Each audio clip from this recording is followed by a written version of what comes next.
புனையறியில் தனியாக நின்று பார்க்கணும்னு தோணும். ஆற்றுக்கு நைட்டு 1 மணிக்கு ஆற்றுல குளிக்கணும்னு தோணும். பிடிச்ச ஒருத்தர் இறந்து போயிருப்பாரு, தெரிஞ்ச ஒருத்தர் இறந்து போயிருப்பாரு, எல்லாரும் வந்துடுவாங்க. எனக்கு அவன் எப்படி எரியான்னு பார்ப்போமே போய் அப்படின்னு நைட்லாம் தோணியிருக்கு.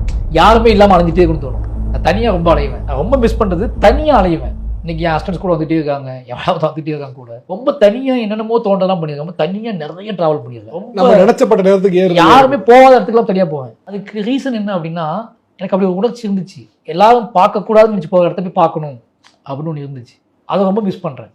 ரொம்ப வியர்டாக இருக்குது. இப்போ கொஞ்சம் பக்குவம்னு சொல்லி 18 வயசுக்கு மேலே சொன்னேன். பட் 18 வயசுக்குள்ளே சுடுகாட்டுக்கு போய் 1 மணிக்கு போய் பார்க்குறதுலாம் என்னால் இல்லை, அதுதான் சொல்கிறேன்ல, அது எனக்கு தெரில. எங்கள் வீட்டில் எதாவது அடிப்பாங்க, திட்டுவாங்க, பயங்கரமாக பைத்தியக்காரமாக பார்ப்பாங்க. என்ன பண்ணுவாங்க? இல்லை, பயங்கரமாக நேரத்துவாங்க, பயங்கரமாக அடிப்பாங்க. நான் என்ன பண்ணுறேன்னு தெரியாமல் குழம்புவாங்க.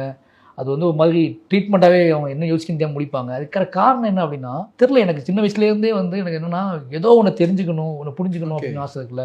அப்போ இப்போது அப்பா வந்து பேய் ஓட்டுவார். சின்ன வயசில் அதையும் நான் பார்த்துருக்கேன். இதெல்லாம் எங்கேருந்து ஃபார்ம் ஆகுது? திரும்பி இறந்தவங்களை பற்றி பேசிகிட்டு இருப்பாங்க. இறந்தவங்க ஒருத்தர் மேலே வந்துருப்பாங்க ஆவியா. ஒருத்தர் வந்து பேய் பிடிச்சி கூட்டிவாங்களே, பேய் பிடிச்சா ஒருத்தர் இறந்த ஒருத்தர் பிடிச்சி வச்சுருப்பாங்களே. அந்த கதையோட தொடக்கம் எங்கேன்னு யோசிப்பேன் நான். எப்படி பேய் பிடிக்கும்? எப்படி இவங்க செத்து போன வந்து பேசிகிட்டு இருக்காங்க, அவங்க பேசுவாங்க, அவங்க ஆடுவாங்க, கதறுவாங்க, எல்லாம் பண்ணுவாங்கல்ல. அப்போ அவங்க எரிச்சாச்சு இல்லாங்க, அவங்க எரியும் போது எப்படி அப்படின்னு நிறைய கேள்விகள் தோணும்ல. அப்போ பார்க்க போகணும்னு தோணும். அப்போ இங்கேயே வராங்கன்னா அப்போ எரிய இடத்துல என்ன பண்ணுவார் இவர் அப்படின்லாம் தோணும்ல சின்ன வயசில். அப்போ இந்த மாயஜால, இந்த அதீத நம்பிக்கை, மூட நம்பிக்கை, அதீத நம்பிக்கை, வறுமை, பாவர்ட்டி, சோசியல் டிஸ்கிரிமினேஷன், இது எல்லாம் மிக்ஸ்டாகி வாழ்க்கையை வாழ்ந்தவன் நான். சோசியல் டிஸ்கிரிமினேஷனோட எட்ஜி வரைக்கும் நான் பார்த்துருக்கேன். அதே மாதிரி பாவர்ட்டியோட உச்சத்தை பார்த்துருக்கேன். அதே மாதிரி மூட நம்பிக்கையோட உச்சத்தையும் நான் பார்த்துருக்கேன். இது எல்லாத்துக்குள்ளேயும் மிக்ஸ்டாகி வளர்ந்த பையன் நான். அதனால் என்னென்னா எனக்கு ஒரு கட்டற்ற வாழ்க்கை இருந்துச்சு. இது எல்லாம் டிசைன் பண்ணுறது, இதெல்லாம் ஒன்றா சேர்த்து இது எல்லாத்துக்கும் ஒரே புரிதல், அவசியமற்ற புரிதல் உருவாக்குனது எதுனா புத்தக வாசிப்பு தான். இது எல்லாத்துக்குள்ளேயும் ஒன்றுமே கிடையாது, இது எல்லாமே ஒன்றுமே இல்லை, இதுக்குள்ளே வேற ஒரு எமோஷனல் இருக்குது அப்படின்னு கண்டுபிடிச்சி கொடுத்தது வாசிப்பு தான். ஓகே, அதுதான் மெயின். உங்களுக்கு கடவுள் பற்றின பார்வை என்ன? இப்போ சில பேர் வந்து நாட்டார் தெய்வங்களை கடவுளாக குண மாட்டாங்க, முன்னோர்களாக வணங்குறது உண்டு. சில பேர் நம்மளை மீறிய ஒரு சக்தி இருக்குது அப்படின்னு நம்புறது உண்டு. சில பேர் நான் சடங்கு சம்பிரதாயத்தில் ஆட்பட மாட்டேன், எந்த இசம்குள்ளேயும் வர மாட்டேன், ஆனால் நான் ஒரு ஸ்பிரிச்சுவலான ஒரு நபர்னு சொல்லுவேன்.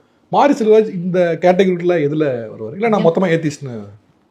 நான் ஏத்திஸ்ட் தான், கடவுள் நம்பிக்கை கிடையாது சுத்தமாக. இதில் எதுலேயுமே உடன்பட மாட்டீங்க? நான் சின்ன வயசுலேருந்து நல்லா நான் கடவுள்கிட்ட மனமுருகி வேணுனதே கிடையாது. என்னோடய படங்கள் கூட இன்றைக்கி வரைக்கும் ஃபஸ்ட் நாள் வந்து பூஜை வந்து அவங்களாம் போட்டு வச்சு கும்பிடுவாங்க. இந்த ப்ராப்பராக பண்ண பூஜை பண்ணுவாங்க. ஆமாம். ஏன் அப்படின்னா எனக்கு வந்து நிறைய துன்பங்களை துயரங்களை பார்த்ததுனால எனக்கு என்னென்னா இது அந்த யோசிப்பு அப்போயே வந்ததுனால இதெல்லாம் சரி பண்ணுறது, இதெல்லாம் பேசிக்கிறது, இதெல்லாம் எதுவுமே நம்ம சேஞ்ச் பண்ணாமல் எதுவுமே சேஞ்ச் பண்ணலங்க. புரிதல் வந்துடுச்சு. நான் மாறாமல் எதுவும் மாறாது, நான் மாறாமல் எதுவுமே மாறான்னு ஒன்று இருக்குல்ல.